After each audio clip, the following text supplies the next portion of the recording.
Hey guys, Lord here, back again with another edition of Throwback Thursdays, and what I have for you today is the Toy Biz Ghost Rider Spirits of Vengeance Danny Ketch with exploding chest action.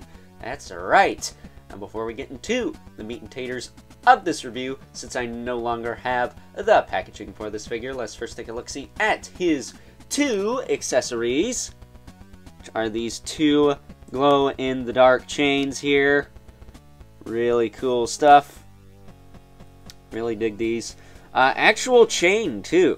So if you wanted to take the little hook and the, I guess the hinge piece off the end here, because these do connect together like this, you know, for what it's worth, you could take those off and give your chain whipping action Danny Ketch a real glow-in-the-dark chain, but I'm not going to do that here because this is not a customization tutorial. That said, it does have little hooks for him to hold on to if you wanted to do that. But yeah, really excessive amount of chain here for a relatively small figure. This is, of course, your standard 1990s 5.5 inch scale, I believe, 5 inch to 5.5 inch scale.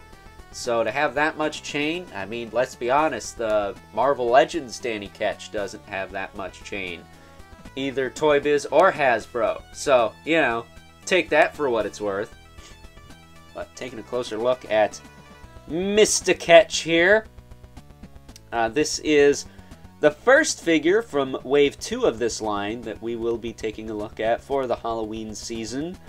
That's the surprise I had planned for you guys, was doing some good old-fashioned Toy Biz Ghost Rider for this time of year, because I found it fitting, and after doing some research, I found out I had this whole entire wave of figures, so I figured, what the heck, you know?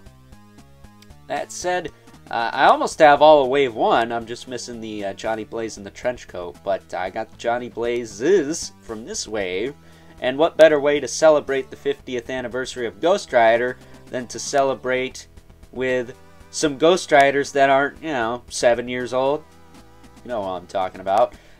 So that being said, really cool figure, really thick torso on this guy, but there's a reason for that.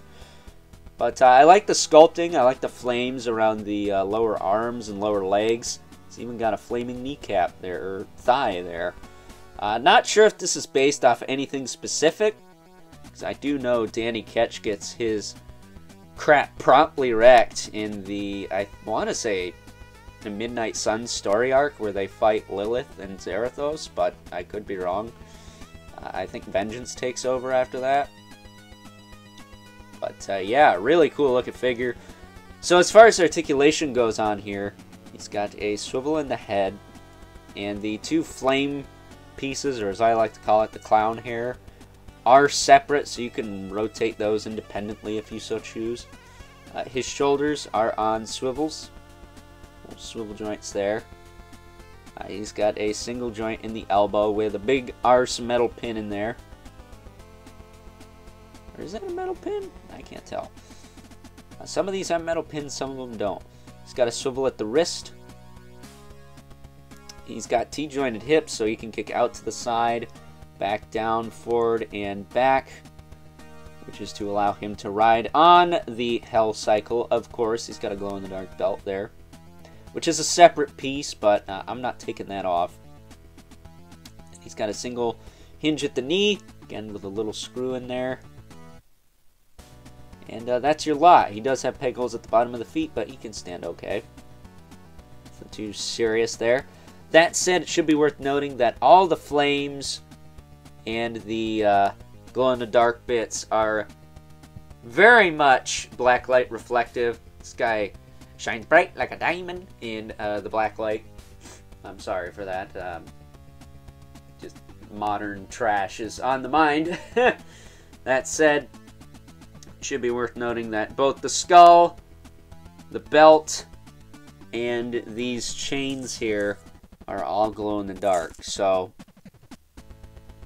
You hit him with enough light, he will glow a ghostly glow like Scare Glow from Masters of the Universe glow. But the main feature with this figure, we spin him around to the back, you can see this little button here. And there are these two pegs. I'm not sure what these are for. I guess they're for the chains or something, but I've yet to figure out how they attach to that exactly. But you press this, and his chest will open and close.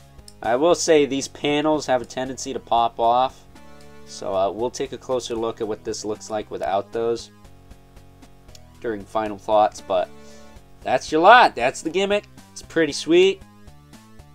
Really cool, actually. You can see his ribs in there. It's more of that hellish fire bursting out of his chest there. I don't... It's a very Hulk Hogan-esque feature for Danny Ketch. I don't see him being like so ripped he has to rip his jacket off, but it's cool. I dig it. It's a neat feature. That said, the only other thing this guy came with that I actually don't have is a mini comic, because all these Ghost Rider figures, to my knowledge, came with mini comics, which is very much a coincidence, because the gentleman who worked on the Danny Ketch Ghost Rider series, whose name escapes me at the moment, and yes, I'm ashamed at myself for not remembering that, also worked on the Masters of the Universe mini-comics from the original vintage 80s toy line, particularly Triclops and Trapjaws. I'm sure he's done other ones too, but those are the first two that come to mind because they have very distinct looks for those characters in those books. So, kind of funny how things come around, right? Well, with that being said, let's now move on and take a look at some size comparisons. First up, here's our Master Exploder Danny Ketch from Series 2 of the Toy Biz Ghost Rider line, next to his Wave 1 counterpart with chain whipping action. Now, there was actually a couple of Danny Ketches released in Wave 1. There was this one with the chain whipping action, of course, as well as the transforming Danny Ketch to Ghost Rider. And if you're familiar with any of the Bruce Wayne to Batman figures that Kenner was doing around this time, you pretty much know what you're getting there. But as you can see, both of them are very much inspired by the traditional look of Danny Ketch, while that transformation one had like blue leathers going on, which is kind of odd because I don't remember him being drawn with a blue jacket. I do believe it was always black with some blue highlights, but you know, it's kind of the same scenario with Elisa Mazza from Gargoyles. It's like, is her hair blue or is it black with blue shading? The world may never know.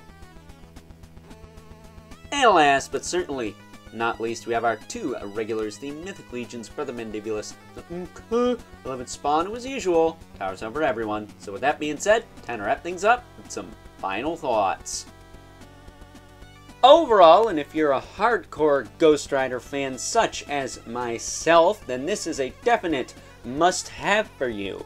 However, if you're only looking to add one 90s-inspired Ghost Rider action figure to your Toy Biz Marvel collection, then the Series 1 version with chain whipping action is by far the best option. Not only is it the most faithful representation of good old Danny Ketch that 90s Toy Biz had to offer, it is probably the best figure in this entire figure line.